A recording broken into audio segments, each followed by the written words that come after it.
এই মুহূর্তে বড় খবর, বারুইপুরে আবারও একটা দুর্ঘটনা ঘটে গেল। 17 বছরের ছেলেকে কুপিয়ে খুন করলো।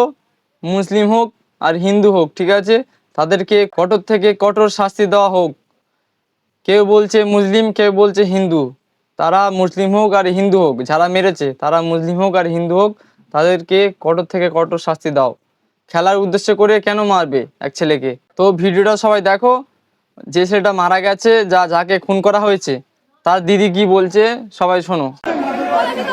মুসলিম বলে মারতে পারতো না, আজকে হিন্দু বলে মারছে আমাদেরকে। সূর্যপুরে মুসলিমরা ভাঙচুর করতে, মুসলিমরা আগুন জ্বালিয়েছে, মুসলিমদেরকে মারেনি, আজকে হিন্দু বলে আমাদেরকে মারছে।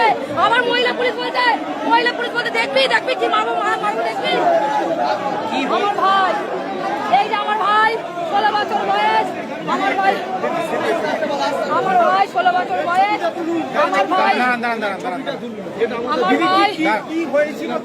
কি ঘটনা আমরা যদি জানতাম তাহলে আমরা এখানে আসতাম না। আমরা কোনো ঘটনা আজ যে বারুইপুরে একটা 17 বছর ছেলেকে কুপিয়ে খুন করলো মুসলিম ছেলেরা বা হিন্দু ছেলেরা, যাই করুক, ঠিক আছে, গদি মিডিয়ারা সঙ্গে সঙ্গে পৌঁছে গেছে। ওদিকে রিমি বলে যে মেয়েটা ধর্ষণ হয়েছে, মিডিয়ারা আসতে 2 দিন বা 3 দিন লেগেছে। তাদের কি তেল ফুরিয়ে গেছিল? না এখানে মুসলিম হিন্দু ভেদাভেদ হচ্ছে?